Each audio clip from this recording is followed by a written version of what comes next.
welcome to the B side.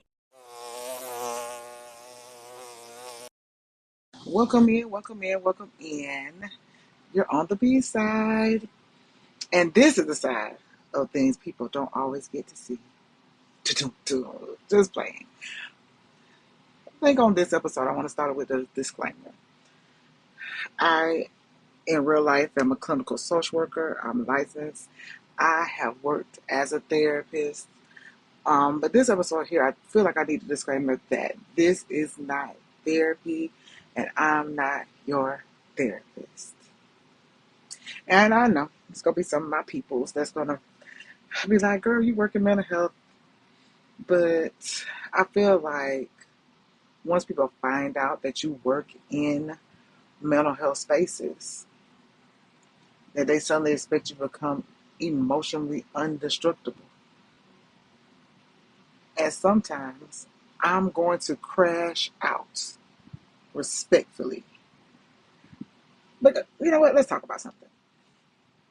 People really think that once you become a social worker, therapist, a counselor, whatever, you unlock some secret level of humanity. Like suddenly you never cry. You never overthink. You never get insecure. You never react. You never shut down. You never need reassurance. You never make questionable decisions. And child, my life is full of questionable decisions.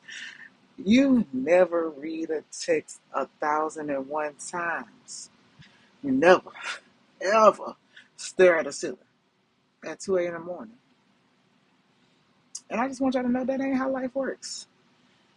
Us that work in the mental health space as therapists and social workers and counselors, we are just regular people. We just know a lot about mental health. That's literally it. That's all. And I wanted to talk about this because I think that sometimes people confuse understanding mental health and understanding emotions with being immune from emotions. And those two things don't correlate. They're not the same. Me knowing what anxiety is does not magically make me stop having anxiety. Me knowing why boundaries are so important and giving groups on boundaries does not make setting boundaries in my personal life any easier. Knowing the proper way to communicate damn sure don't mean I communicate perfectly. And knowing emotions does not stop mine. And I sometimes think that people just don't consider that or talk about that enough. Because in today's society, particularly because I be on TikTok, y'all, and healing, that word there has become like this aesthetic. Everybody want to be healed. We all heal. We all on this healing journey. All of us is out here posting these quotes and sharing these memes. Everybody's saying things like, "Oh, I'm going to protect my peace." And nobody talks about the actual process of doing that. Because that process has gotten on my nerves. Because I'm personally on it. Because when you're on that process, you're really working on yourself and you're trying to grow and get to a peaceful existence. You begin to know too much. Now, like sometimes I'll be sitting there and I'm like, I can't even be dramatic in peace. And I love to be dramatic. Because now I know exactly what I'm doing. So now I'm sitting here like, I'm overwhelmed. I know I'm avoiding this. I know I'm spiraling. I know I need to rest. I know I should communicate. And I'm still not doing it. I remember one time, because, I'm a social worker that has a therapist who is a social worker. And I remember telling him one time, he said, you're avoiding. And I said, oh, yeah, I'm about to do this for the next 10 minutes. That's what it is. But you get irritated with yourself because you have awareness and you have problems. It's sickening. horrible. And I'm about to say something that may be a little unpopular, but being self aware is not the flex that people think it is. Because awareness by itself changes absolutely nothing. I can know exactly what's happening and still struggle to do something different. It's like having information and action. And I don't think they twins. But information and action are definitely first cousins, maybe twice removed. And I think one of the hardest parts about being someone who is in this field, we become somebody that people depend on, right? And it starts being that people see our role before they see us. And you magically get all these labels. So you become the strong friend, the therapist, the healer, the helper.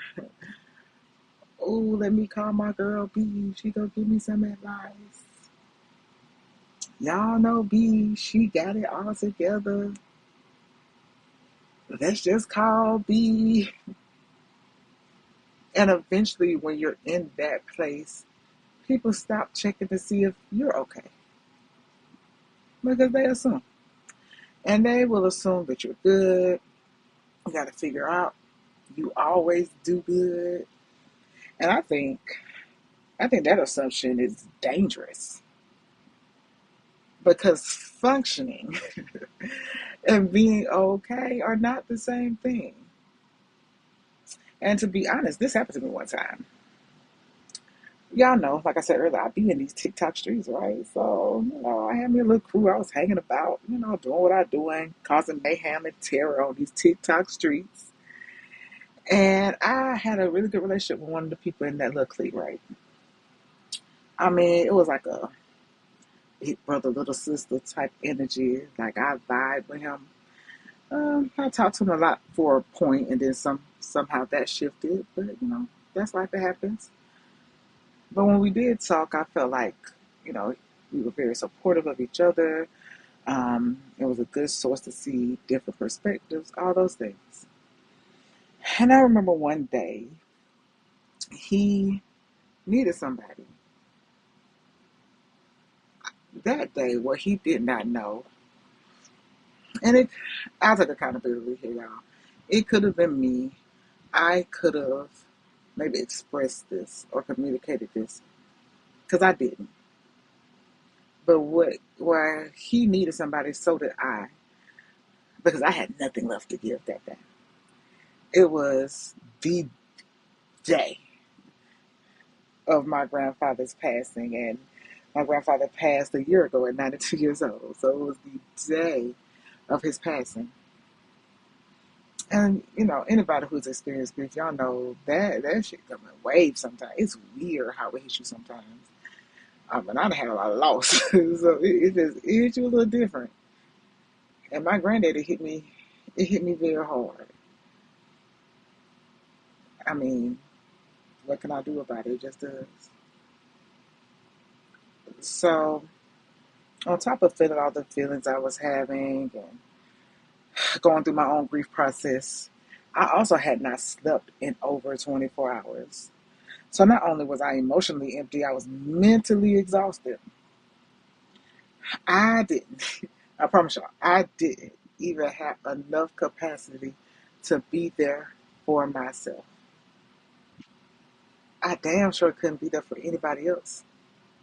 So he called my phone and he was kind of like talking in circles. So I was just like, oh, well, you got to tell me what's going on. You got to use your words. Because I was still trying to be there. I was still trying to function. I was still trying to show up. And he was like, after like 3, 4 minutes, like, man, fuck it. I don't even know why I called you. And I snapped. I said, fuck it. I don't know why you did either. And I hung up the phone.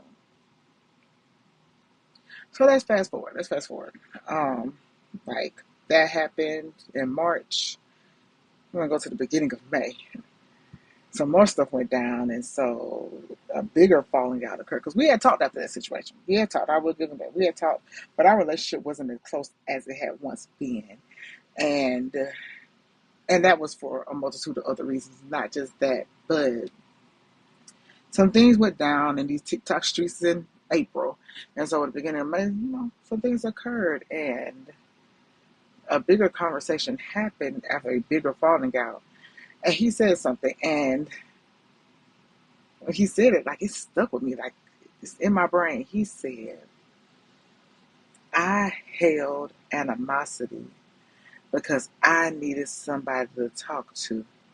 And I kept thinking, B is my sis, and she's a therapist. Damn, I swear to God. Because when he said that, I remember just sitting there and I was like, I get it now. It was at that moment I realized what I think a lot of people see when it comes to me. They don't see B as a person. They see someone who usually has the capacity to be there 24/7. But that day, I wasn't. I wasn't a therapist. I was grieving. I was tired. I was somebody's granddaughter. And I think that moment taught me something important. That people can love you and still accidentally expect too much from you. I think people get so used to you showing up that they stop imagining the person who can't. And I think we do that to ourselves too. Because, now that I think about it, I don't like saying I need things. I don't like asking people for help. I'll struggle through it. I'll keep moving. I'll keep working. I'll keep showing up. I'll keep helping. And then one day I just realized, who is holding me? Who is checking on me? Who is asking if I got it all together? Because sometimes when you become the safe place for everybody else, you forget that you need one too. And another thought just popped in my head randomly, particularly for people who works as therapists or social workers or counselors. We tend to intellectualize everything, right? So instead of saying, my feelings are hurt, we'll say, and I heard somebody say this is why this is funny. We'll say, this triggered an emotional response connected to a previous experience. Girl, bye. Just say you sad. And say you're disappointed. Say you needed somebody to comfort you. Because insight is not the same thing as feeling. And I think over the past couple of months, that's what I've been learning. Because I hear a lot about emotional maturity and being emotionally healthy. And I think people got that confused. Just because you are working or gaining those skills does not mean you're not going to ever struggle. It just means that you have to be honest with yourself sooner. And that could look like saying, I ain't got it today. It means that when you're crashing out and in the middle of a breakdown, just admitting it to yourself. Admit your feelings before those feelings become your personality trait.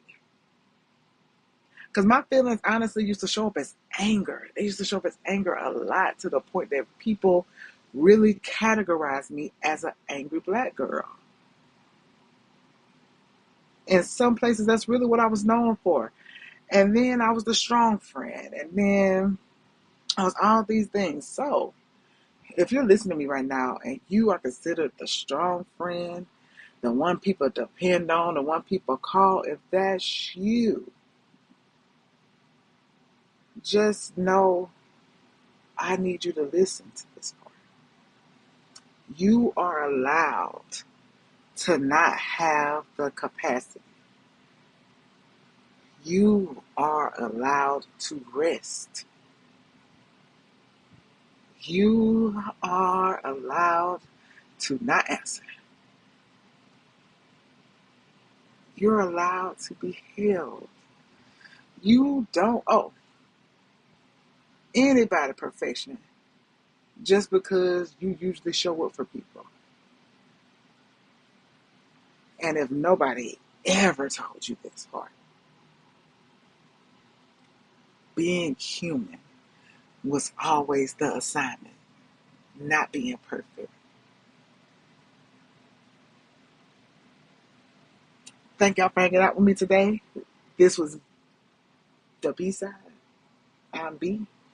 Take care of people, love people, show up for people, but don't become so good at carrying everybody that nobody realizes you're heavy too. I'll catch y'all next Wednesday.